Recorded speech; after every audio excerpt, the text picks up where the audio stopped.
Good afternoon, everyone. Welcome to this broadcast of Metal Gear Speedrunners. I'm Plywood, and I will be doing a marathon practice run for all of you out there with my co-commentators for this run of Ghost Babel on Wednesday. Why don't you two introduce yourselves? Hello everyone. I'm Jaguar King. Nice to meet you all. I'll be commentating this game as well during GDQ. Hey, what's up? I'm Badhumans, and I'll be helping commentating this run as well. Fantastic. Well, folks, if you are new to this game, we'll be running through what's up with Metal Gear Ghost Babel. We have not actually had a practice session for commentary for this run yet, so this will be certainly exciting for all involved. We'll figure out the kinks, see the balancing of the commentary. It'll be a good time. Just need to make sure that our audio is fairly balanced so the game isn't too overpowering, and then we'll jump into it. Maybe I can actually chat. How does it sound? Does it sound too loud?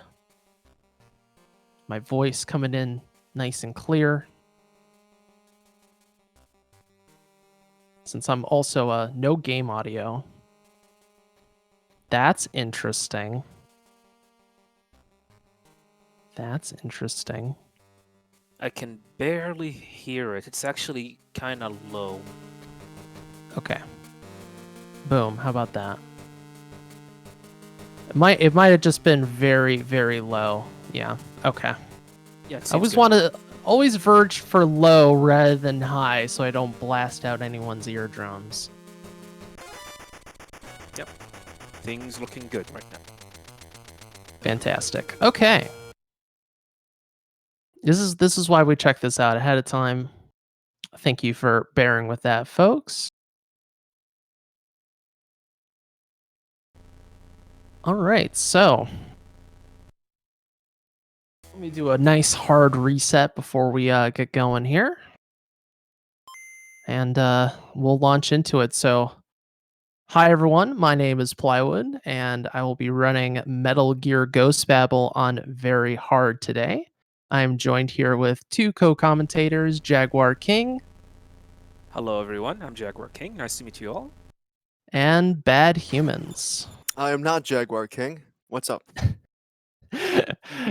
We have Jaguar King and not Jaguar King. All three of us have run this category very hard, and this is the highest difficulty for Ghost Babel, and the name does not lie. So with that out of the way, time starts in 3, 2, 1, go. Good luck. Thank you. So, Metal Gear Ghost Babel was released in the year 2000 on Game Boy Color, and arguably one of the best, if not the best, Game Boy Color games, because the crew at Konami really put a lot of effort into this game. Basically, if you want a really simple explanation of how this game works, it's like a combination of Metal Gear 2 Solid Snake on the MSX and Metal Gear Solid on the PlayStation with some mixture of the mechanics of both. The big cool thing in this game compared to the other 2D games is the diagonal movement, which you'll be seeing me use a lot throughout this run. Stage 1 is really basic. We have some guards we have to knock out. 3 punches knocks out a guard, so we'll be doing that quite a bit throughout the run. Takes about a second to knock out a guard, so sometimes it's not worth knocking out a guard, but it's the safest thing to do typically. We'll just weave our way around these guards, heading up to the bridge. And this movement is a little bit tricky. We have to delay just a little bit to avoid getting spotted here by these guards on the bridge. Give them the slip, and that's stage 1. Pretty simple. That is actually clean. And as you can see, this game is stage-based. Since this is a portable game, it's actually the first stage-based game in the series, aside from like VR missions for Metal Gear Solid. This is the first one that has like this stage structure, which we would see later on in like Peace Walker and the Phantom Pain, Ground Zeroes, games like that. First one to have multiplayer as well. That's true. First game in the series to have multiplayer through a link cable. Now, for those wondering how I'm playing this game, I'm actually playing it on a GameCube with the Game Boy Player attachment, which hooks into the bottom of the GameCube through a networking port at the bottom. And it's very nice. It's basically like a Game Boy Advance hooked up directly to your GameCube. And I'm not using the Game Boy Player software, though. I'm actually using a homebrew piece of software called Game Boy Interface. And I am not going to mince words. It's one of the best pieces of software, homebrew-wise, that I've ever seen. It's a wonderful replacement for the Game Boy Player software.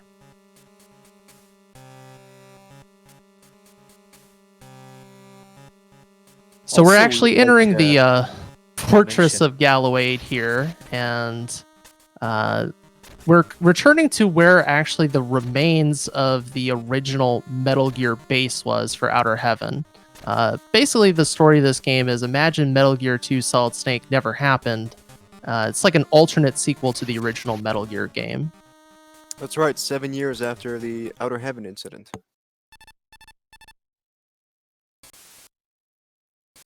Yeah, that is correct. Also worth mentioning that we're playing on the Japanese version of Metal Gear.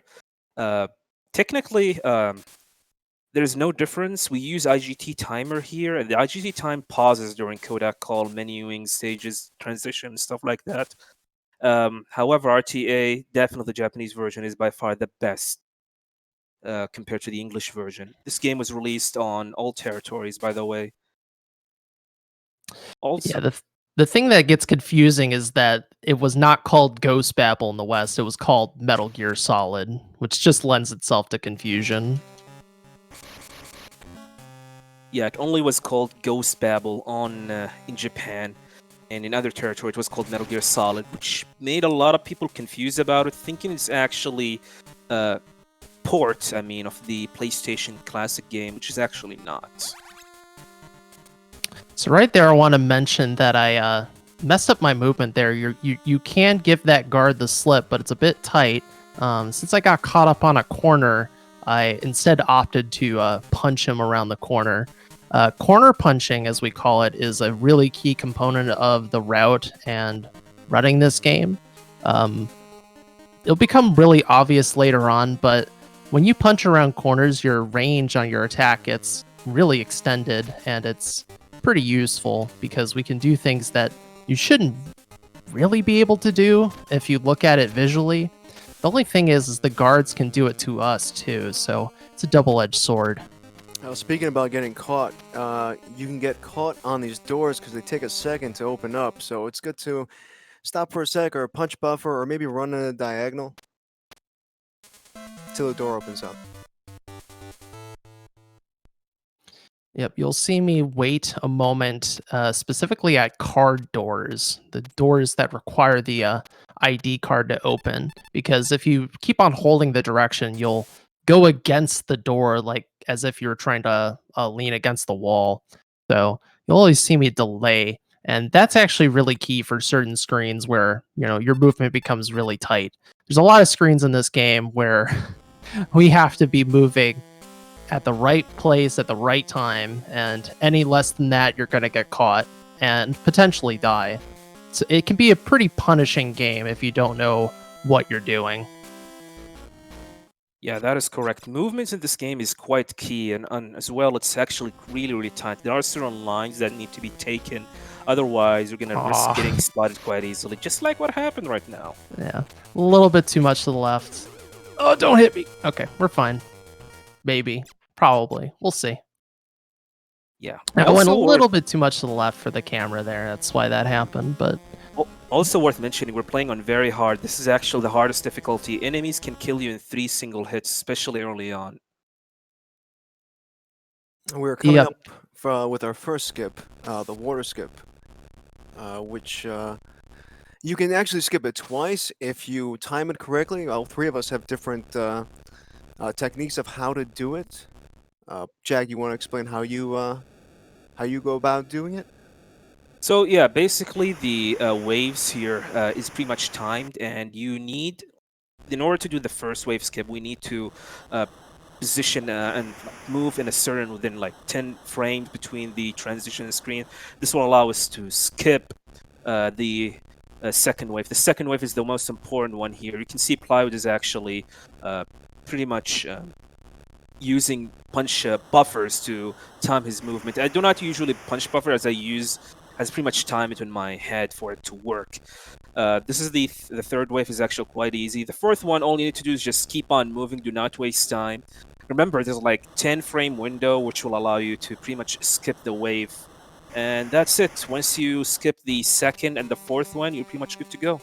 Ply used 3 punch buffering to make sure he skipped the wave, and he's picking up the box now, so he doesn't have to pick it up afterwards, and the box will lend itself to some techniques to help speed along some of these stages. Yeah, that box isn't, you don't have to pick it up, but ultimately it does save time on very hard picking it up now rather than later. In typical fashion with Metal Gear, there's actually multiple places where things can spawn, so we skipped out on a gun earlier, which we will pick up right at the end of the game, for instance. Also, we're actually going to get Big Boss rank, so picking up that box is quite crucial to bypass some of the soldiers on the way. Jack, you want to talk about Big Boss rank for this game? Yeah, that is correct. So Big Boss rank, in this game, the requirements is beating the game in under 2 hours with less than 24 kills, less than 5 alerts, and 1 ration use. No more than 1 ration use. However, continues in this game actually do not matter. You can die as many as you want, but you need to be careful that not to die and having an alert in your pocket. Otherwise, that alert will be counted, and then you're going to end up getting that alert, and this will be the end of your Big Boss rank. It's by far the only Metal Gear game in the series where continues do not matter, actually. Which means if you screw up a part, and as long as if you screw apart, you can actually kill yourself and try again, and you can still keep on the Big Boss rank. But you do not need to go and progress even further, otherwise that alert will be registered. You'll notice Ply is knocking, which will manipulate some guards to move out of his way or move to places he wants them to be. Yeah, that guard gave me a not so fun pattern. So whenever you make a noise in this game, there's a potential that they'll look around, and I thought I could maybe clear that punch, but I could not since he was standing still. There's a lot of different possibilities that can happen when they look around like that, and you have no control. It can happen at any time when they hear a noise. So anytime you knock on a wall, walk on a noisy surface, anything like that, the routing and what to do can be pretty touchy, and you just have to be prepared for whatever the game throws at you. Because Ply got that key card before he got the alert and then died, that alert doesn't count because he had already had the checkpoint at the key card. So it was a good thing he had got that. Yeah, that is correct. That's why we're still in Big Boss rank, by the way, and we can continue forward while having the Big Boss rank in our pocket. Although I think we don't have that optional alert now, right? That's correct. I've already lost my optional alert, which is fine, but it's unfortunate what happened in the rats room. But you can take deaths to remove alerts. It's just that you can't always do that depending on the situation, that's all. And we will be taking intentional deaths in a certain section of this game. Yes, which is great, because if continues did matter on their own, we wouldn't be able to do that, and this run would be a few minutes longer at least. So right there, knocking on the wall disrupts that guard's path, and that lets us go directly to the door rather than waiting for that guard to clear it. And this room is pretty bizarre. I'm going to pull out or fogger as the game calls it. And I actually want to run into the laser like that. Boom. So that movement right there is really tricky.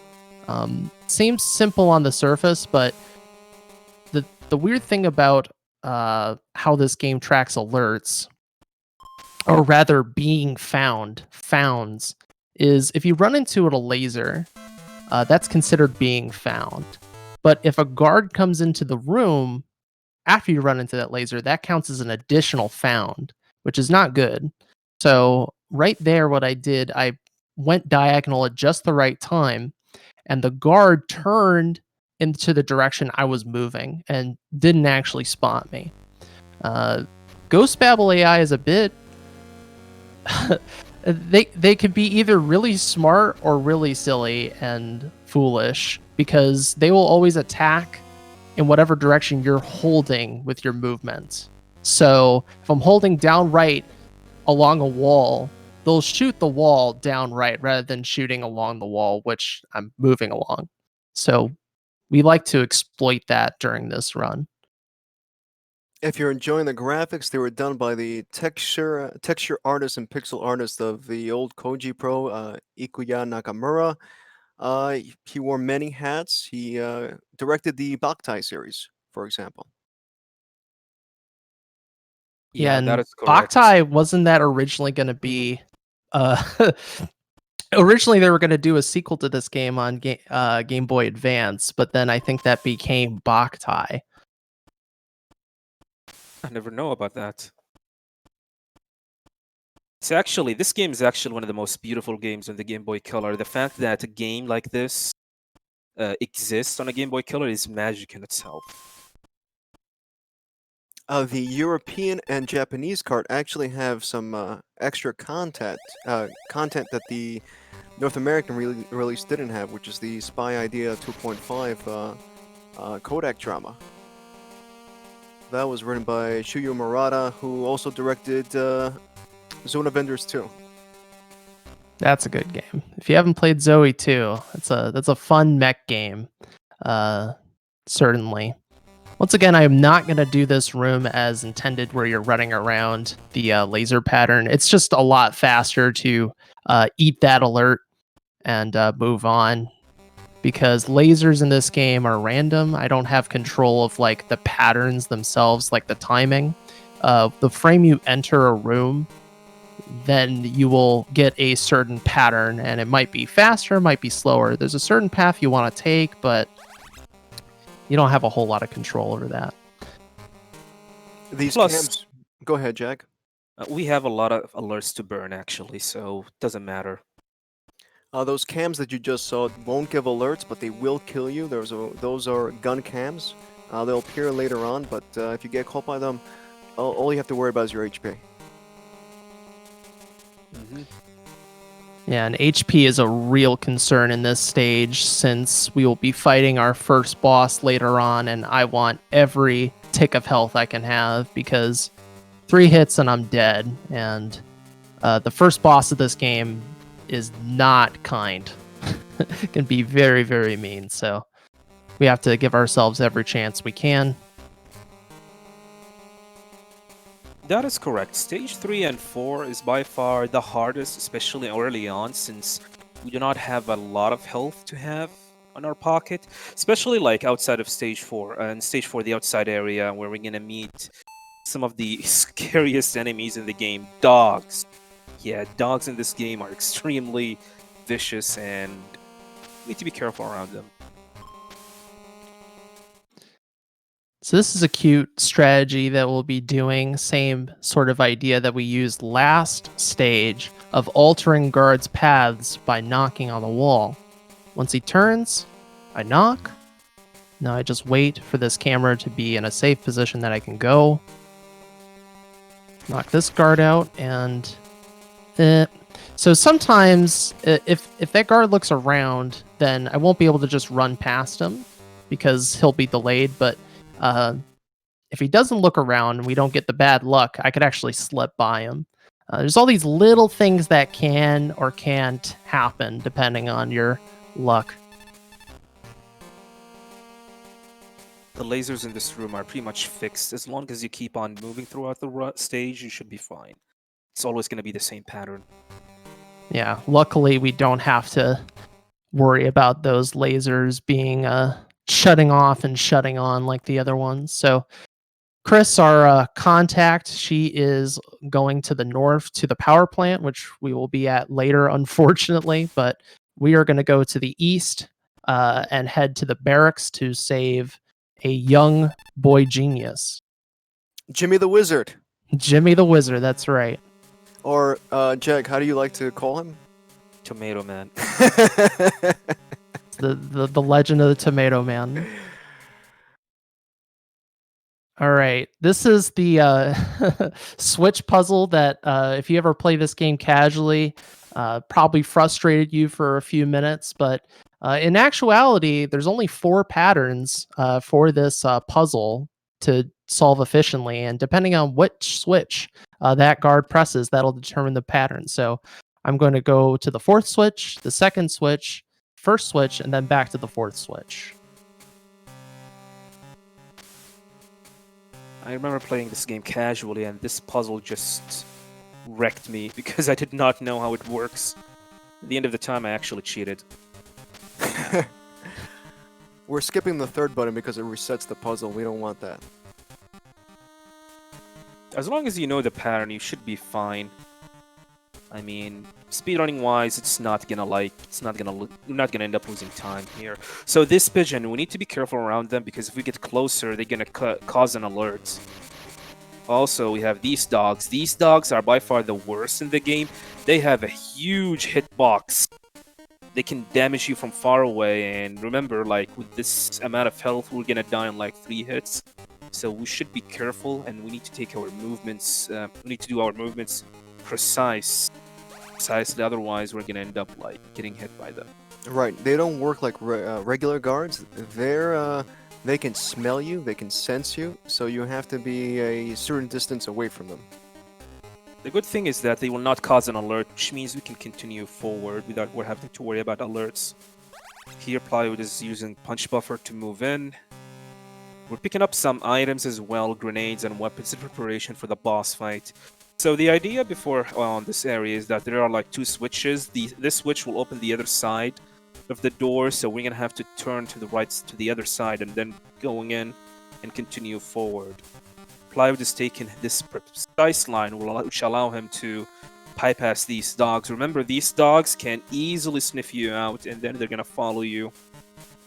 More punch buffers here to help us with the movements. You can see Slasher Hawk is actually throwing his boomerang at you. These red boomerangs belongs to Slasher Hawk. Pretty much indicates that he's actually nearby. Taking the certain line will allow you to avoid these pigeons and alert them. Plywood is gonna do this manipulation for these dogs, which allow us to bypass safely, and there we go. Yeah, good job. That was actually quite nice. Here we're gonna pick up some ammo in preparation for the boss, and coming up is gonna be one of the hardest bosses in the game. It's called Slasher Hawk. He's actually an Australian assassin, and he have a big ass hawk here on his shoulder.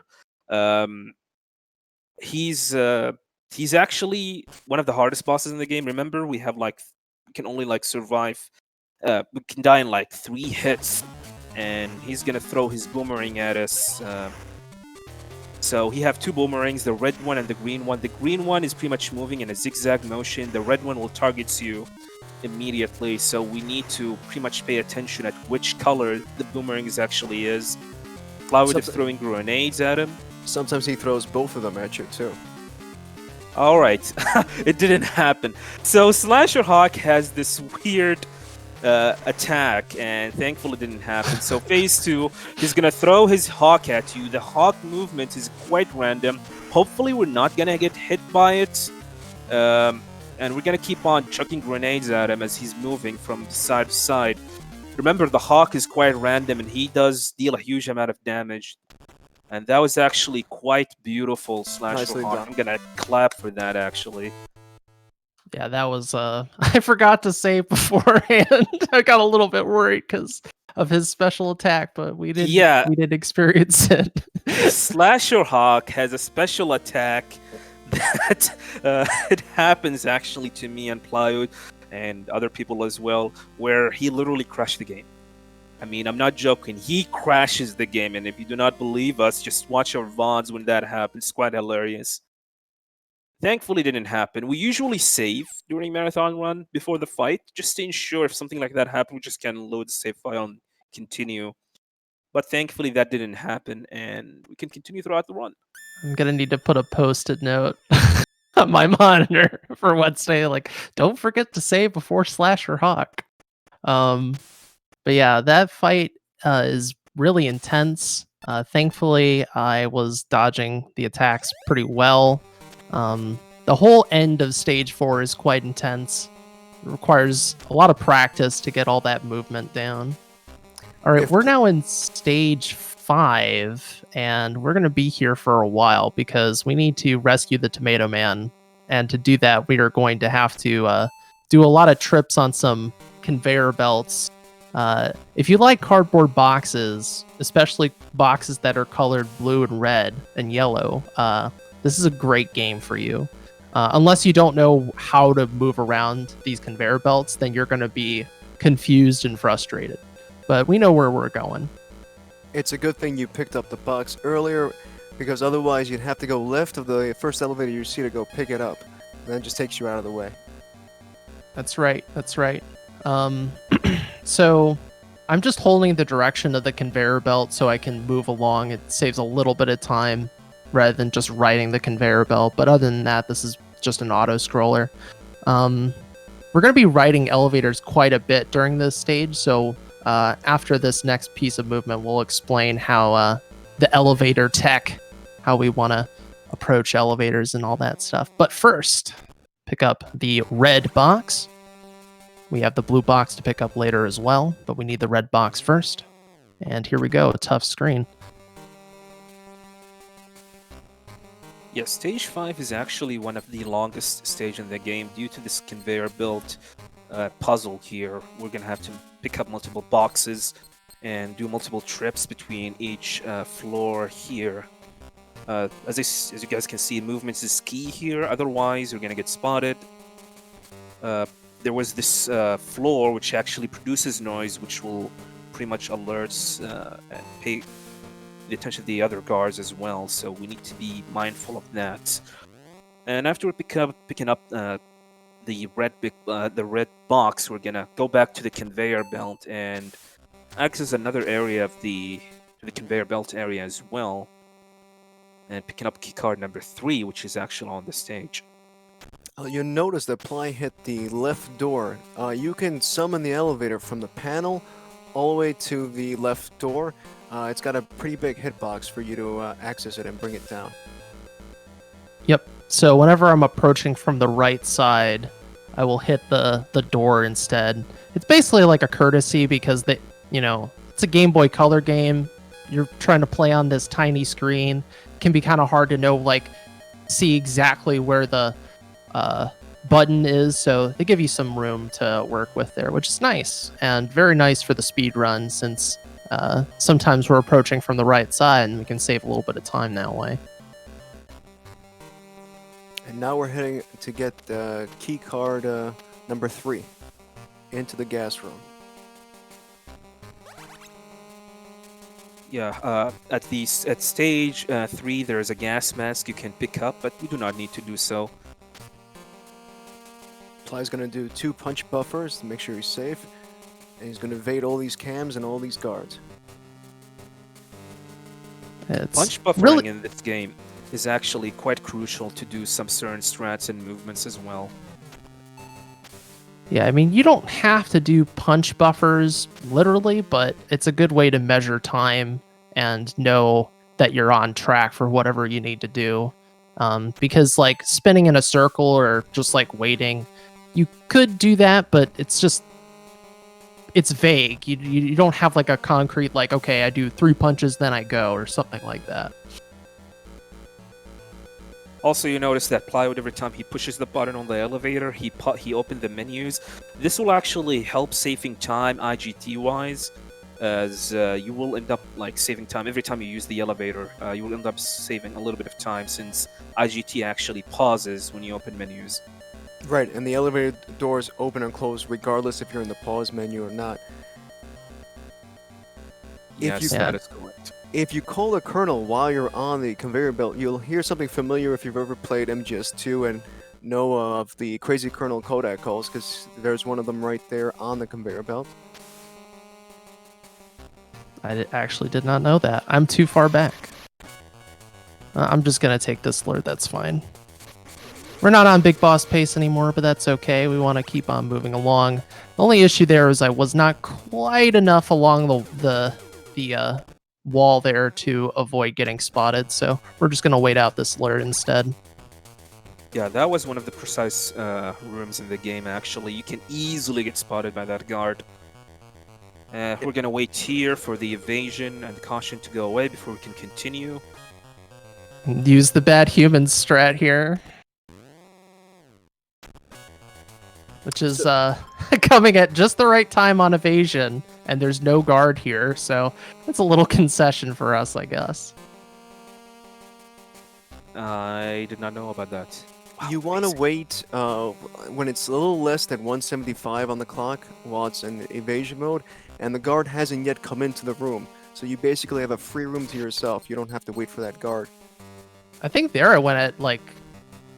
Are you saying 175 when you enter the room, or when you get on the conveyor belt? Because I think I went on the conveyor belt like 200 or something.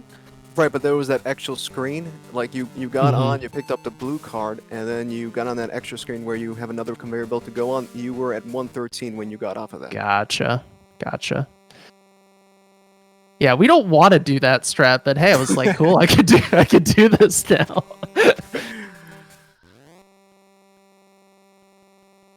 Now we have picked up all the boxes. Are you gonna damage yourself now?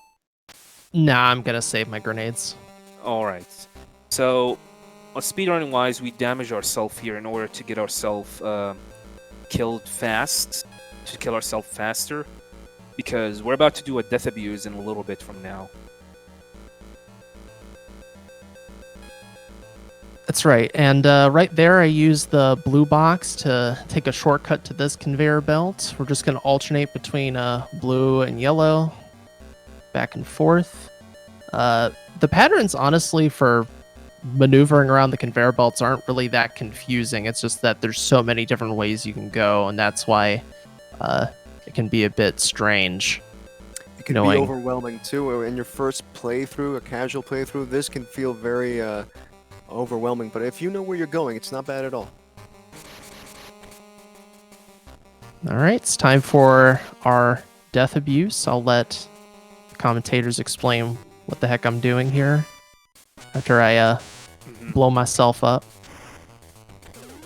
So, in this room, this dark room, there are lasers here. We're supposed to pick up the thermal goggles so we can navigate through this room. But if you kill yourself, exit the room, and continue immediately, the laser pattern will be fixed. You can see Plywood here bunch buffering actually to time his movement between the lasers. And this will allow us to skip the laser quite easily. And we're going to have to do this process twice during this stage. And by doing so, you will end up skipping the thermal goggle, and you do not need it at all, because picking up the thermal goggle actually wastes time. And here's our tomato man down there. So using the chaff grenade to disrupt these cameras, we're going to continue forward. We need to save this guy using the box here, pretty much to avoid getting spotted by that guard. Nothing we're gonna- suspicious about that red box, by the way. That is correct. And we're going to pick up the C4, which will allow us to destroy the wall and pretty much free Jimmy, the guy that we're supposed to save, the kid. You don't want to meet up with Jimmy, because if you meet up with Jimmy, you screwed up your checkpoint, and then you'll have a difficult time getting out of this room. That's right. Shoutouts to Tyler for being the person that did that by accident when he was learning this game and then was completely stuck here. So yeah, checkpoint positioning is very important for this trick.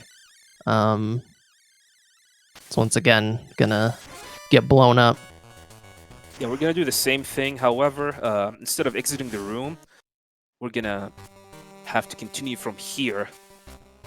As you guys can see, Plywood is pretty much punching the air. This is actually a timing method. We're timing the laser so we can move in between the lasers. These lasers are actually quite precise to get by, and we time our punches in order to continue forward, and that's the thermal goggle skip for this game. And speaking of thermal goggles, we're going to be heading towards the room where the thermal goggles are at, which is also, ironically, the same wall we have to blow up to meet up with Jimmy. Yep, in that corner over there is the thermo goggles, and we're literally going to skip them.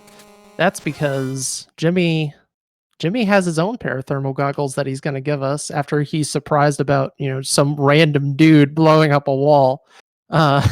He smuggled in his own set of thermal goggles, which he will give us in a couple of minutes here. So, in actuality, this is a intended sequence break for the game. That is correct. So it's not like the developer did not thought about this. They actually thought about it. The fact that Jimmy gave you the thermal goggle pretty much tells you that we did not skip anything. Thermal goggle does not actually does not exist, because he's gonna give you the thermal goggle right now, and that's stage 5. He's just like, I think you might need these. So Yeah, just ignore the one outside, by the way. Yeah, forget about that. That's gone now. So Jimmy was working on the new super secret Metal Gear and something called Project Babel. The details are don't worry about them too much, but we saved the kid. And Chris, our contact, she's gonna come pick up Jimmy the Tomato Man, and we'll be heading through a depowered barracks now and fighting the second boss of the game, Marionette Owl. So yeah, stage 6 is where the whole stage is going to be dark. This is why we're going to use the thermal goggle and navigate through the stage itself as power is out. And we're going to fight the next boss fight of this game, Owl. All these bosses have backstories that you can access when you call your, I think, Weasel and McBride, your two codec support frequencies, and they'll give you some backstories on some of these bosses. And I bring this up because Owl has a pretty dark backstory as well. Yeah, if you have not played this game and you're a fan of Metal Gear games, please give this game a try. This game is actually quite great. You should give it a try at least. It's really, really good. You own it to yourself. Think of Jimmy. Do it for Jimmy. Do it for Jimmy. Tomato Man. Tomato genius. He knows how to make the pasta sauce. So we just picked up the R5, the Galil. This is our first gun, and we are definitely going to need it for the boss. Otherwise, we'd be in some real trouble. Invisible guards. Actually, not invisible, just we couldn't see them. Now, because of the power being down, we'll be able to run and crawl on the conveyor belt without the use of a box. That'll get us to where we gotta be. That's right. And we're going to go back to this area with all these boxes. And you just have to drop to the right conveyor belt to get out of the barracks.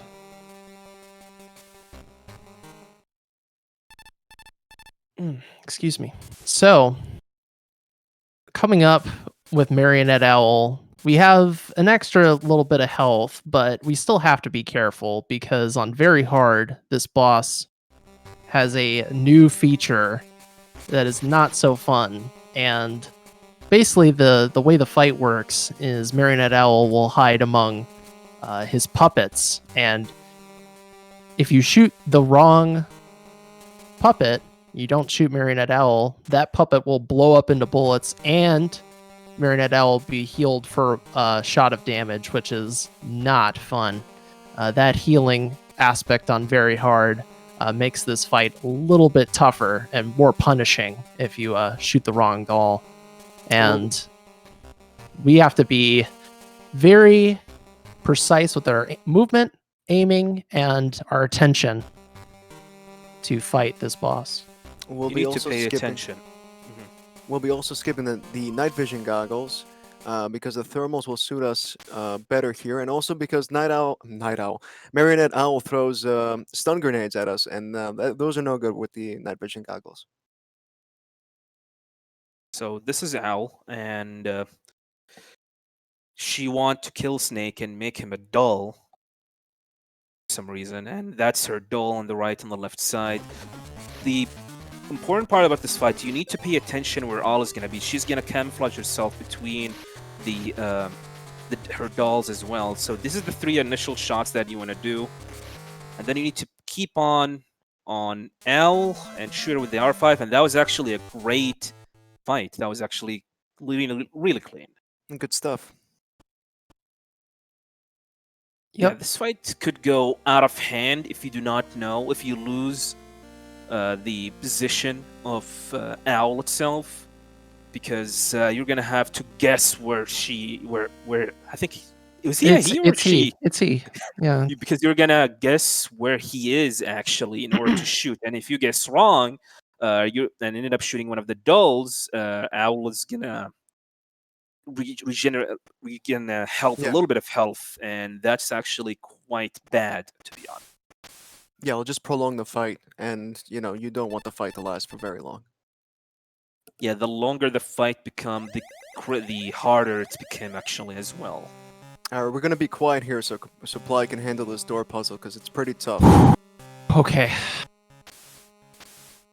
Did it. Done. Wowzers! First try, folks. First try. God Gamer. So we're going to be navigating a minefield here after that really difficult puzzle.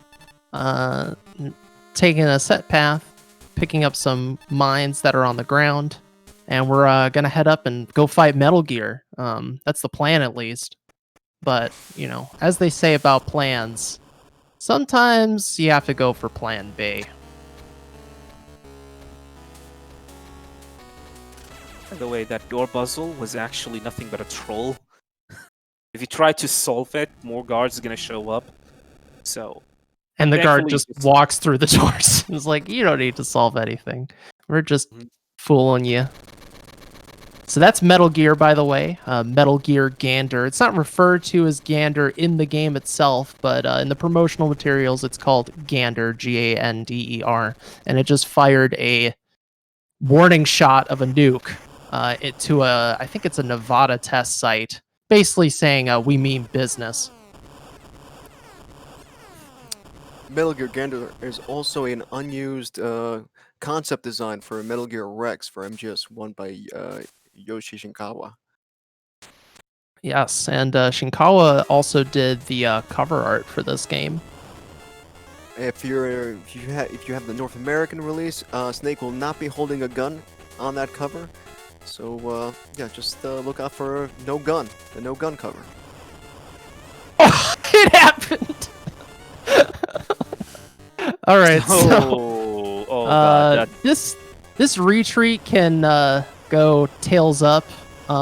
These bombs drop randomly, and the game decided today was the day during the marathon practice that I was gonna get blown up. So that was fun. This has happened to me before when doing marathon runs in this game. It rarely ever happens when I'm doing attempts, but when I actually do a marathon run, it's like those artillery strikes are gunning for me. Luckily, that stage is very short. The shortest stage in the game. Yeah, it's not really that. It doesn't lose you that much time. It's more funny than anything. Then you just get trolled by luck.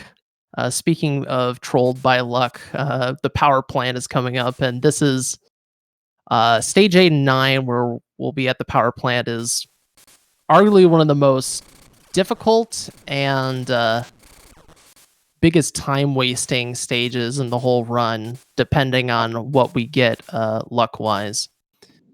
So look forward to that. It's also RNG heavy, by the way, due to something that you're about to do in both of these stages. But This is before why we I get call it there, stage hate. yep, the stage hate. The stage has gotten a lot of hate mail from very hard runners in particular because of HP. I'm the only one that loves this stage. I mean, I like it more than stage 9 because stage 9 is just eats your luck. Okay, so that's a pillar spot. I'll be looking throughout stage 8 and 9 for these exposed pillar points because in stage 9, we will be blowing up this whole power plant. And in order to do that, we have to find those spots. Now, those spots are completely random. So while we're doing these 2 stages, I'll be performing checks with my movement to look at the various pillar points. That's actually a really good spot, by the way. Yeah, the pillar locations are pretty much RNG, and there's no way to know where they are like before you start the stage. So while we navigate through the stage on stage 8, we need to look for the location for the pillar for the most of them, so we can like know where they are when we start stage 9 and pretty much blow them up and plant a C4 next to them. All right, that's number 2. You want to be careful with these puddles, because if these puddles are on these green generators, they will electrify you. So the puddles that aren't in the generators are safe to walk by. Otherwise, you'd have to blow them up with a Nikita or a grenade, so they become they're not dangerous. And that can cause an alert, so you need to be careful around that. And right now we're going through the air vent, and we're gonna head to the next side of the other side of the basement. Hopefully that's the only time we'll see an event in this game. Hopefully. Ah, no!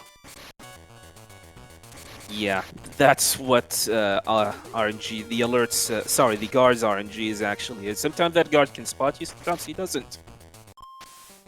And luckily, this room resets the alert, but we don't want to take any damage on this level at all, because we need all the HP we can have to make the Nikita skip work. We'll be skipping the Nikita, which is on the 2nd floor. So there's 3 floors to the stage. The top floor we will never see. Thanks to the LCC for coming up with a technique called the Nikita skip, where we use our iframes to walk over the electrical grid floors. So yeah, technically you need to head to the top floor, pick up the Nikita, and then use it to destroy the electric panel. But thanks to LCC, we do not need to do any of that, as we're gonna skip it. Okay, that skip is actually hard. So yeah, we have found 3 locations of the pillar. There's one more location that we need to find, and then we're golden for stage 9. And here we go. This is the most important trick in the game, the Nikita skip, and we're gonna have to use a C4. We're gonna plant it and pretty much damage boost it and go through the electric floor and continue forward. And that's the first part of the Nikita skip. It's actually quite tricky and hard. Things could go really, really wrong. And if things does not go the way you want it to be, there's a risk of soft locking the game. So right now, Ploud is going to plant a C4, and then he's going to position himself in a specific pixel, and again, hit destroy it, and then that's the first part, using a chaff grenade to disrupt these turrets, and then we're going to continue forward. We need to keep the alert keep on going here, so... Okay, the alert is gone. We don't need to keep it up here because and no one caught him with the grenade. If we use the other methods, then we'd have to keep the alert up. That's the good thing about this strat. You can use the C4, blow yourself up, and then just get the alert. But here on the 2nd grid is where you want to keep the alert up, and you got to be careful because you have some health, and these guards can be quite brutal, and they might not do things that you want. Oh, that was nice. Okay. Oh, then we used a Russian. There we go. We have seen all pillar spots, by the way, at this point. Yeah, we have found the final one, and we're pretty much ready now. We know their location. Yeah, the pillars are are actually fairly good. Was that pillar was that on the right side of that, or was it the left? I think it was the right. I can't Which remember. one? Anyways, Pyrobison. This everything happens really fast. We're setting up some mines here to bait this guy down, and then we're going to do some iframes abuse. We're gonna stun lock Pyrobison once we get his back, and we're gonna use the R5 to keep him in position and time his iframes with the firing of the gun. And if we do it right, we won't see any of these other phases, and there'll be a nice, easy fight. But he can get you at any point. He can turn around, and if you miss a shot, he'll burn you. Timing these shots is actually quite hard. As you can see, Plywood is missing a little bit. You need to shoot him while his tank is actually on the back, facing north. Otherwise, you'll not be able to damage him. That was a good Pyropison. Okay, yeah, things happen really quickly there. Even though I was like, "Oh, let's talk about pillars," it's like, wait a minute, let's talk about Pyrobison. Yeah, that fight, it can be a bit tricky just because timing the shots properly is hard. Especially when you're in that diagonal position. You can fire from above directly, but the reason why I haven't been doing that recently is just because he can surprise attack you and burn you vertically. But if you're at the diagonal, he's not going to be able to do that. So, but it makes the shot a little bit harder to do. So, you know, Almost easy close come, to easy frame go. perfect. Yeah. So, Pyrobison revealed some scandalous details, some conspiracy, as it typically is with Metal Gear games, and the Kodak crew is discussing these details. But for Stage 9, we have to plant these C4 charges, and the nice thing is, I actually know where all these spots are, except for the one that was like, is it to the left or the right? I think it's to the right, because I went, I think it's the top right, if I'm recalling correctly. Which one? The one on the first floor? Yeah, on the first floor. Yeah, it's on the by- right of the power of the electric floor. Okay, that's good. Yeah, those are two really good spots. Yeah, they are the both on the electric floor, next to the electric floor. So we already know their locations. Now we need to go in and trigger a cutscene, pick up more C4, and then we're going to go in and plant these C4s on these pillars that we actually found in the previous stage. And that's the goal for this stage here. Also Yeah, worth noting here, you cannot use your C4 on this stage for a reason. It's probably because you do not want to. The game does not want you to detonate them, since it's actually an objective. Yeah, it doesn't want you to waste your C4, which is good. Here we're supposed. The game's like, hey, we should blow up the power plant, but Snake's like, I can't get through this floor. The other floors, those are fine. This floor, not so much. So.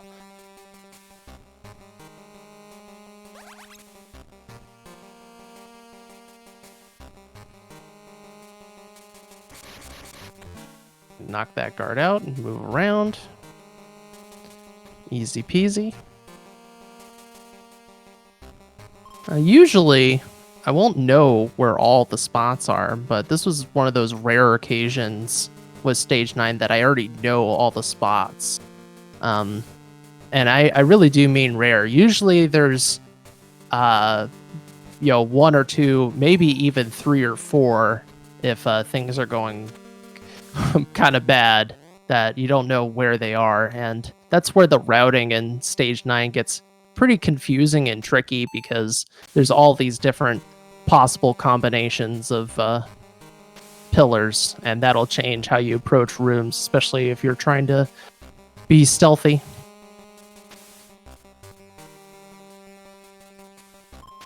So these electric floor, by the way, are pretty much disabled, although they do not look like that, but you can go through them safely, since you're supposed to disrupt them, destroy them on previous stage.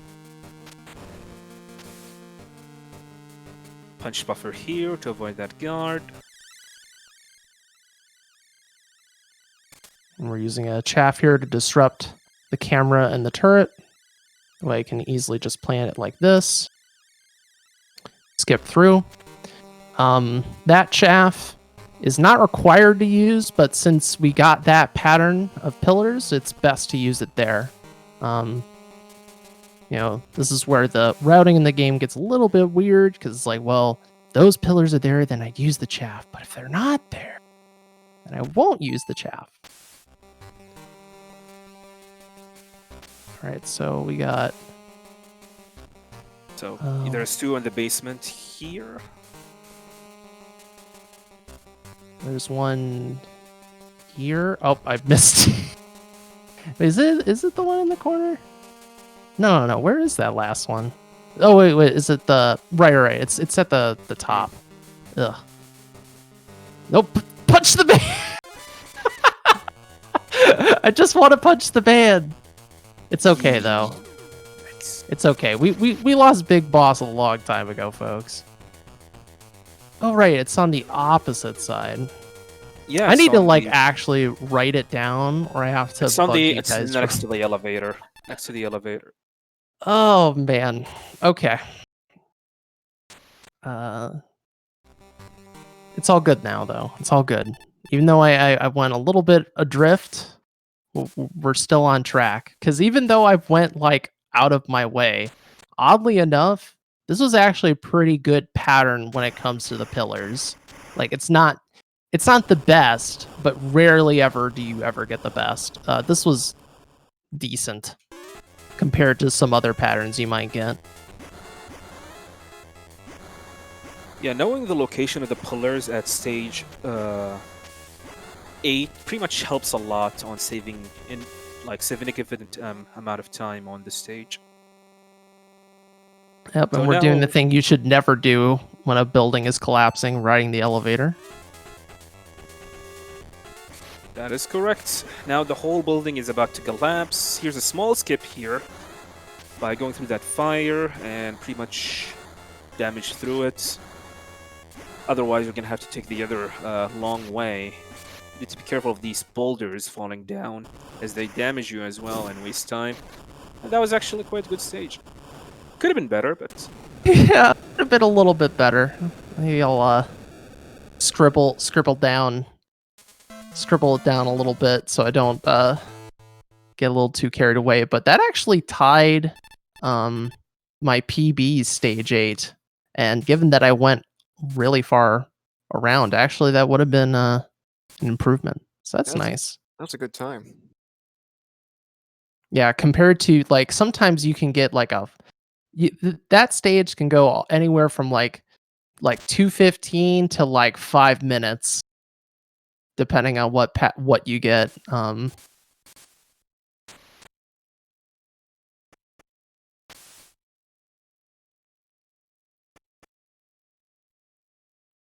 Take another sip of the water. Now, Jimmy here has some cufflinks, but these are not the kind of cufflinks that you want as a Christmas present or a birthday gift. I thought maybe perhaps you were giving your 10 minutes of silence for what you will see be the last of Jimmy. I'm surprised it wasn't the last of Snake, because he was really close to that blast. Really, really close. And now the Tomato Man is ketchup. And we move on. Oh man, poor kid. Yeah, this game is rated E for everyone, by the way. But we know if you play this game, you'll know that it should not have been rated E for everyone. Because if you look at the back of the box, all that it says is animated violence. When in the first few lines of dialogue in this game, they reference alcohol, and yet that's not on the back of the box. They just were like, yeah, that looks cute. I mean, it looks nice. It's a cartoon game. E for everyone. Well, Meanwhile, everyone hates Jimmy, so that makes sense. Meanwhile, Kojima said to the writer of this game, being like, man, this is a really dark story, isn't it? The writer being the co-writer of MGS 1 through 3, which is Tomokazu Fukushima. And the director, which we haven't spoken about, is also the director of the Acid series, Shinta Nojiri. This stage, right. you've seen it before. It's similar to Stage 7, it's the exact same stage.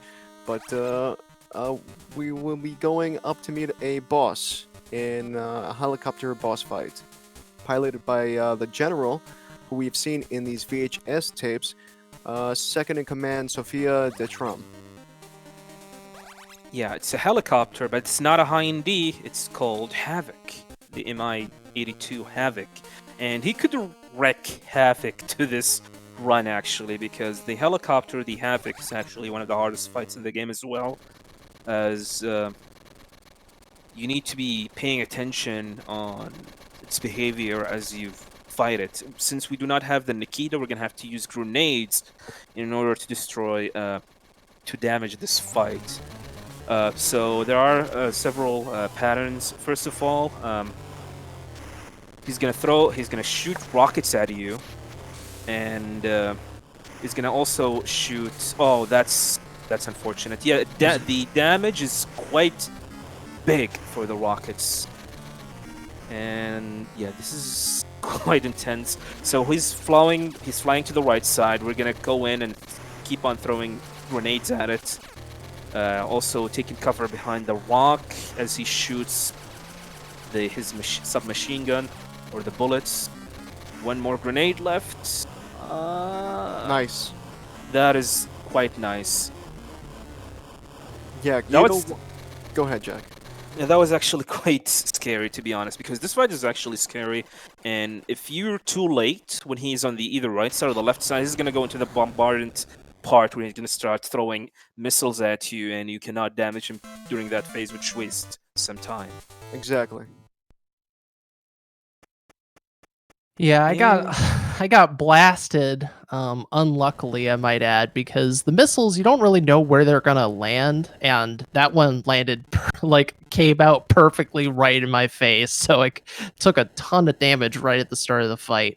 And like Jack was saying, the bombardment, if you don't take out the Havoc when it's on the west or east side quickly enough, then it'll go back and forth over and over again, dropping bombs, and you have no control of how long that phase lasts, and it's just a big waste of time and dangerous, I might add. Also, it's the goal to beat this fight, to beat the boss before he go into the bombardment part of the fight. Otherwise, you're gonna waste time. That's right. So Snake, being the rogue with a heart of gold he is going to spare the pilot of the Havoc helicopter after hearing her story. Her side story. Yep. He took the gun from her, but for some reason we don't get to keep the gun, which I gotta say, I gotta call it out right here. That's nonsense. I don't have a pistol yet, and he just threw it away.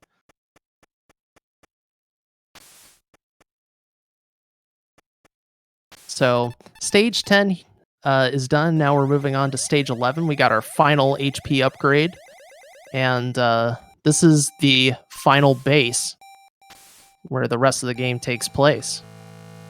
So this is the longest stage in the game. There's plenty of things that we need to do here. Thankfully, we're going to skip some of them. Also, here's the Nikita. Yep, thankfully we get the Nikita later on, because if we didn't have the Nikita, that skip would not be possible. We need the Nikita for this stage. But thankfully, because of the stage individual levels, Nikita actually spawns there if you don't have it. So. And here's another skip that we're going to do, the Nikita skip as well. Plywood is going to just push it back on the wall. This will allow us to skip the first part. And here's going to launch another Nikita missile. And he's going to destroy the panel right here, which will allow him to proceed safely. Yep. Basically we're going the wrong way, but this saves a trip that we would have to do otherwise. So that's why it's nice that we take this route. And You can actually damage boost even further and avoid using that Nikita that I used to blow up that panel, but it leaves your health very low, so not the best idea.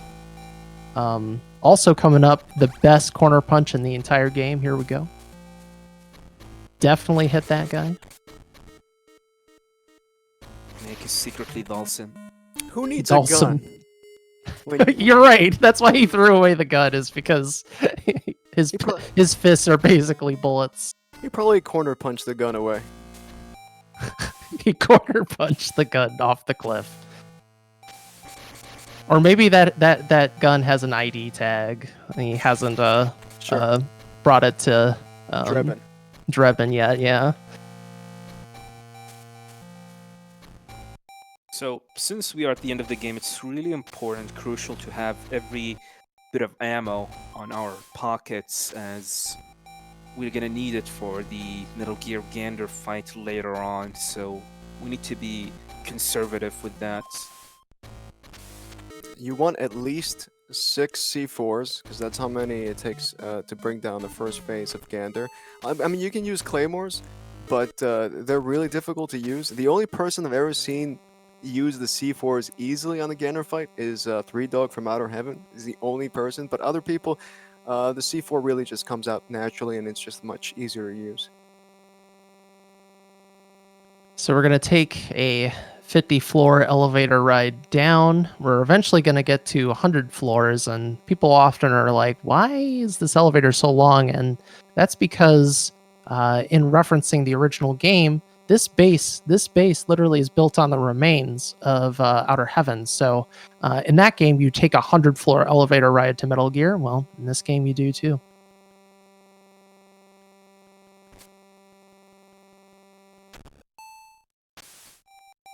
And There are if two you've played, elevators, by the way. yes, we are only taking the first leg of our journey and then seeing this guard taking a path. If you recall Metal Gear Solid with Meryl taking her path through a minefield, well, here's the reference to that. And in the same fashion, we're not going to take the same route because it's super inefficient. We have our own path. I don't need your path, bucko. Yeah, this guard is as useless as Meryl. So you guys What? aren't impressed, is what you're telling me. I'm not impressed. Okay. Me too. Well, a little bit. A little bit.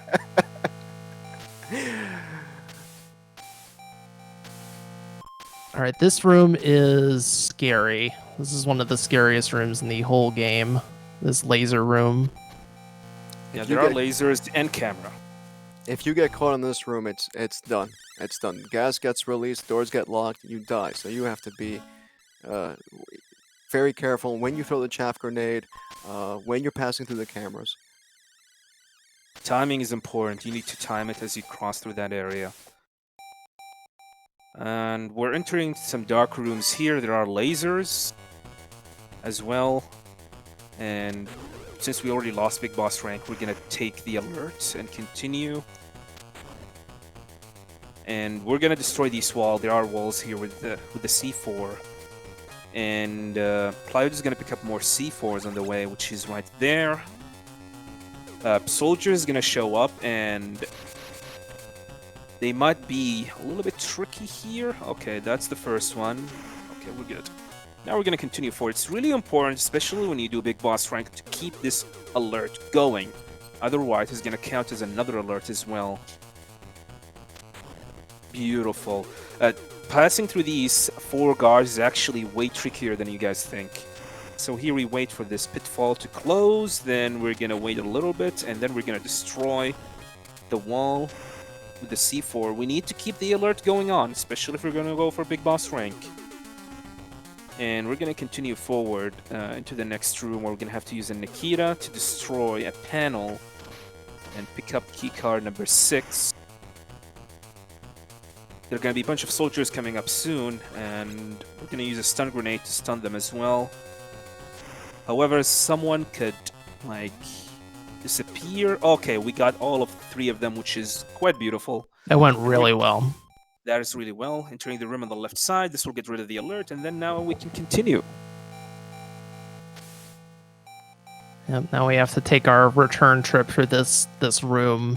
which has killed runs for me in the past. It's just, oh, it went well right there, but sometimes things go really poorly there.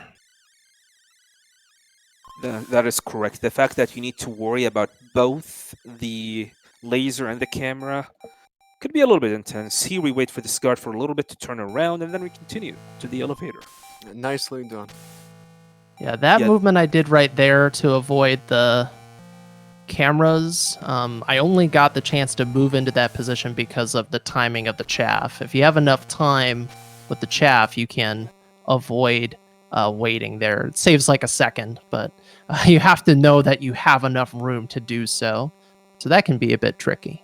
You don't want to get an alert because then you can't access the elevator and you're sitting there waiting for the alert to finish. So yeah, all that stuff is very important. Hopefully that was the hardest part of the stage, and we can continue forward now throughout the rest of the stage itself.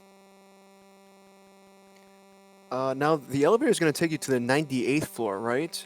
If you take it, Yeah, I if you think so. take- Or 97th, either 98, 97 yeah, or 98. 98th. But you can take it one floor down for an extra ration if you really need one. Yeah, so 98, right. And There's we'll a see more that- convenient ration later on, so we'll take that one instead. And the thing that makes very hard as it is in part because of the resources they remove from the game compared to the lower difficulties. So these rooms are actually faster because they don't give you as much stuff, which is kind of nice, but Yeah. at the same time, really, really rough for our big boss battle against Metal Gear. Yeah, they take away resources such as the phantom body armor that doesn't appear in any of the higher difficulties. That's still a mystery to me what that's about. But honestly, it's so out of the way. You'd have to go up on that second floor where the Nikita is, so you know you wouldn't go for it anyway if it was. Yeah, you wouldn't go for it, but it still bugs me because even in the interviews that have been translated, they reference it, and it's in like the guide, and we still haven't figured out how to get it on very hard. There must have been some like some sort of issue, like someone like what one was a 0 or something. Now, if you go to the west end of this room, you can actually see the remains of the original Metal Gear. But we gotta get going. We gotta get going here. So Right. Metal Gear model number TX55, all in shambles. And then there's an interesting protocol between Snake and Campbell if you call while you're in front of the Metal Gear, which is set up as a monument.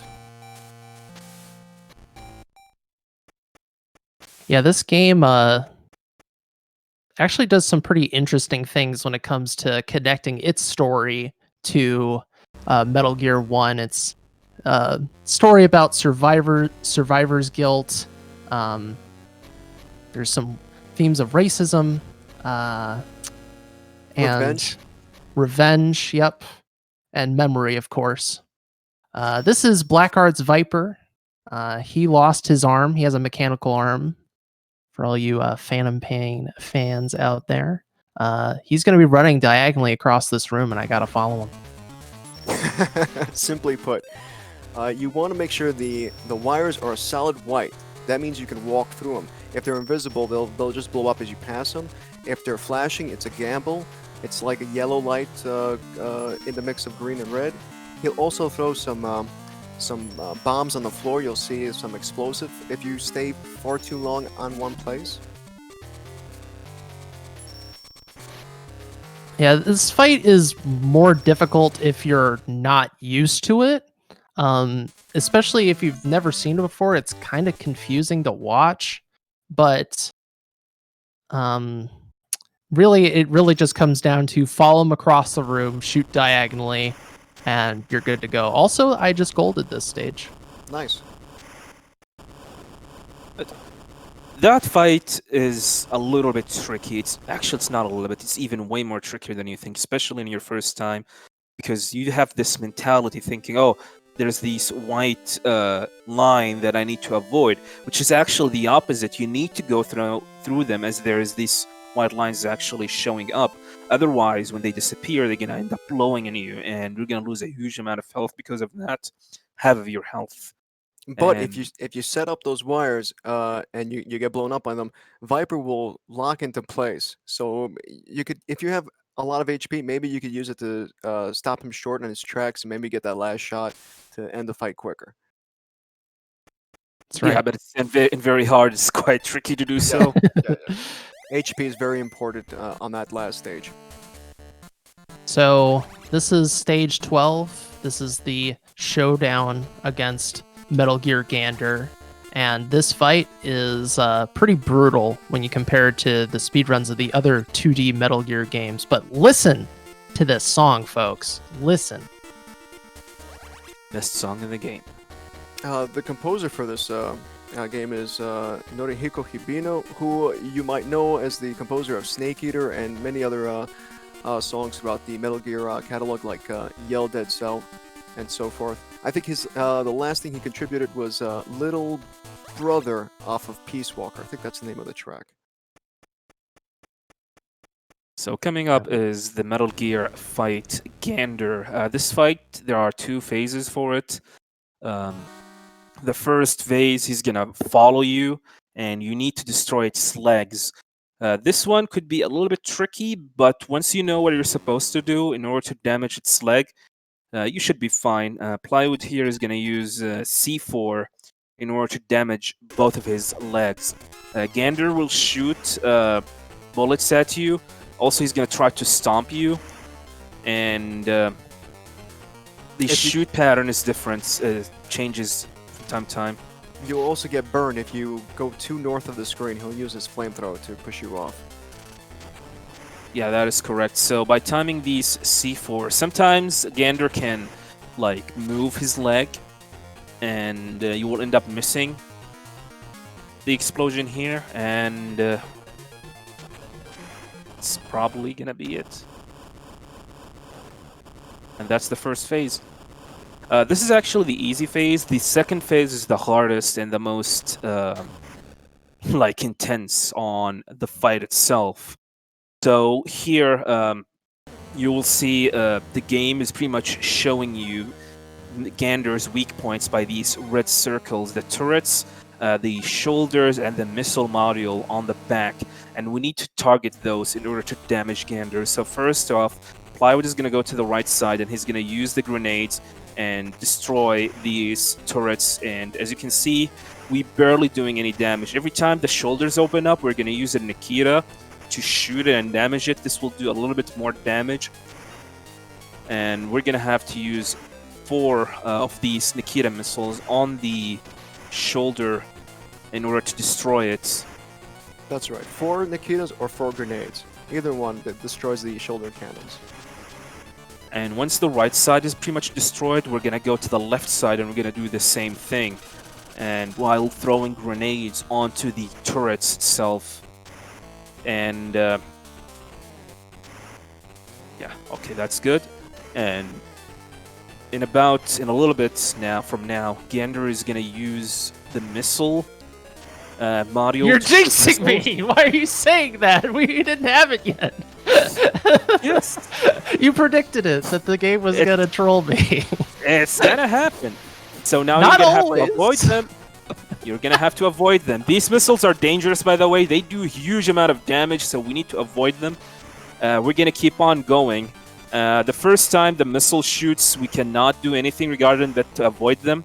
But once they get shot, we're going to use to throw a Nikita missile at them. Oh, now this is actually a little bit of bad RNG here, but we're going to have to avoid getting shot by these drones on the top. Yeah. They're called Okay. wisps in the game. Now the shoulders is destroyed. We're not done yet.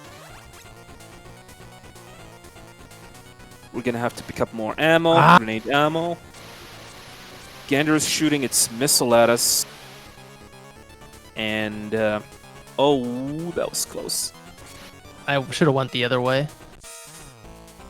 Using pause buffer. Oh, we have a lot of rations, so we should be fine. But using pause buffer pretty much to learn the location where the missile might show up.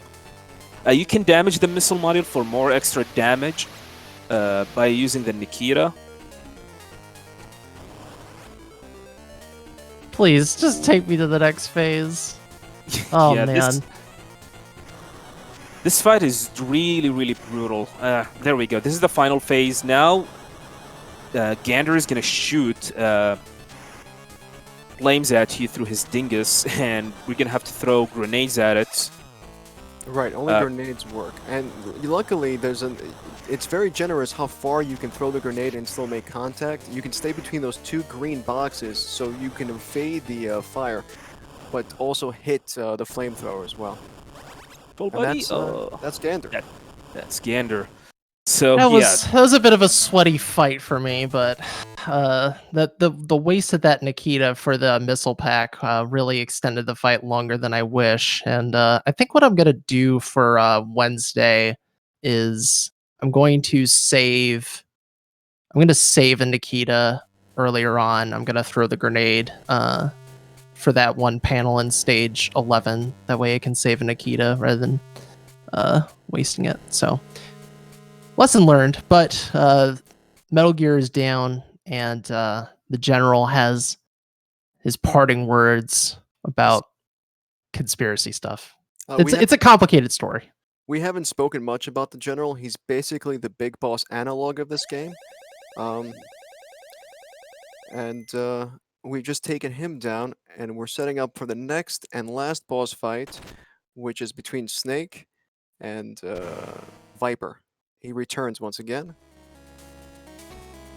This is much similar to the last fight, where he'll go across the screen, east and west, and you'll have to shoot him or throw a grenade at him, or maybe even use a claymore if you run out of weapons. But bullets do respawn, luckily, if you do run out of firearm ammo. And yeah, that's why I picked up grenades at the end of the last stage, just in case I ran out of bullets. But in all likelihood, that won't happen. Unfortunately, unlike when we fought Viper the first time, this fight has way more luck involved rather than execution. You just don't want to be way next easier. to him. He'll do his power wave move at you if you're just too close, and that'll take too much time and HP. Yeah, he can spawn in multiple locations. By going in certain spots, we can deny him spawning in certain spots, but we don't have control of where he spawns in the other spots. So, like right here, this is bad. I don't like it when he spawns like that, for instance. Nice. The Again. position you shoot Viper is actually also crucial to determine where he might end up going to spawn in. So far, we're having a really bad luck with it. So you need to time the shots. The far left or the far right are by far the most ideal. Now he's going to spawn in the right side, which allow you to shoot him quite easily. Also, you do not want to be too close to Viper, otherwise he's going to do a wave shot at you, and which damage you actually and waste time. That's right, he uses his bionic arm for his special attack. And time. Nice job. GG. Yeah, this fight is actually quite easy. It's not that hard. But as long as you know where he's going to go in and he's going to move, you can actually quite beat him quite easily. For an excellent rank, you'd have to beat him in less than a minute. Yeah, we didn't mention the ranking system in this game, but it mostly ranks you based off your time. And there's excellent, great, bad, and terrible. You're forgetting good, and instead of bad, it's poor. Oh. Wait, so it's excellent, good, poor, terrible. No, there's great. There's a great. There is great. There is. Yeah. It's great and good. That's right. Is that the case? I need Yeah. I got man. Setting me straight. The terrible rank is the funniest though. The game really insults you when you don't do well. Chances are, if you play this casually, you'll only see one rank, and that's terrible. You might see a poor, but yeah, those are the ranking systems for Ghost Babel. It's very speed oriented, like MGS5, the Phantom Pain. That's right. Excellent, great, good, poor, and terrible. Yep. So that's Ghost Babel, folks. That was actually I mean, I didn't get Big Boss, far from it, but I came in really underestimate, and that's because overall my boss fights were pretty clean, and we didn't have bad luck on stage 9, which was nice. Good pillars, Um, yeah. Yeah, really good pillars, and I don't think I took any extra deaths at all, so that's nice. Actually, you did on Did I? The gas room. station. Oh, right, the gas room, right. Man, that's right. Though that was honestly the best call, because at first I was like, I'm gonna go to the elevator, but I was like, no way, this is not a good idea. I'm just gonna let him finish it. And stage 7 with the bombings.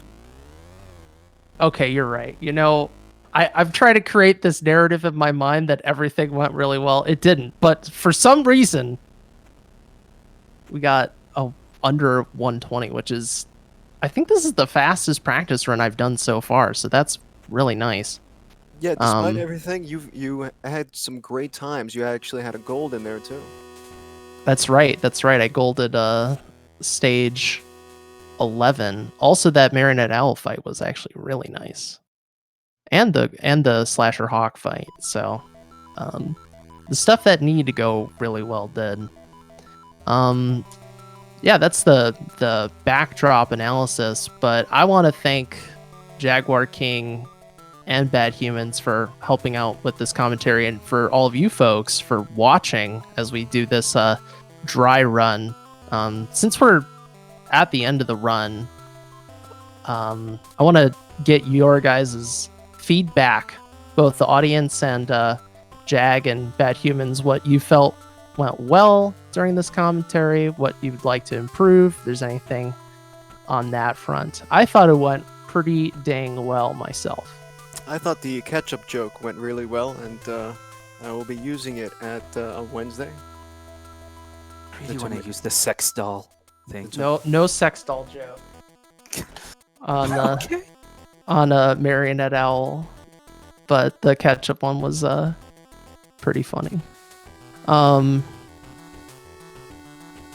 write my own stuff. Yeah, that's good. Good. That's you know what that could even further to, but I What's don't that? think we should, is that's the ketchup in Metal Gear Solid that you use to escape the torture sequence. Hey, But I makes think that might sense. be a little bit that might be a little bit too dark. Makes sense. Who gives it to you? It's Emmerich. He probably was jealous from the start. He's like, wow, this Metal Gear is better than mine. Let me just grab the remains of Jimmy in a ketchup bottle, some sort of urn, and then I'll give it to Snake if he needs it. Oh, that's right, Copper. The ketchup does become the time bomb. So yeah, folks, we're gonna see what my end time was here, but I mean, aside from taking a few too many alerts and extra rations and some brain scrambling about remembering stuff, I'm definitely gonna have a little notepad so I can keep track of my pillars and not forget, because it's really easy when you're getting carried away by playing the game and listening to the commentary, and you just like forget. I thought you and Jag did tremendous work. Jag, who came in saying, I don't really remember, and I'm a little rusty, nailed it out of the park with his commentating, and also Ply. This is not an easy game. I always say it, if you play this casually, there's nothing wrong with playing it on easy or even normal, but this game is not easy, and Ply did a great job here. Also, please give it a try. Please. Yeah, please give for this Jimmy. game a try. For Jimmy. Do it for Jimmy. Do it for Jimmy. 43-29 Falcon rank. That's a good time. Whoa. Oh, okay. So here's something that's quite funny about that. That ties my world record. Looks like it. Yeah, there are To some new the- strats you used for this too, like the new Nikita skip. Mm-hmm. Certainly wasn't Big Boss record, but it definitely tied the Big Boss record. So That I knew it was like a really fast run just from the RTA alone. I was like, this is going really well. Even though at various points it didn't feel like it because of the alerts, but no, it was actually quite nice. It was not. It was a nut. That was a nut run for sure.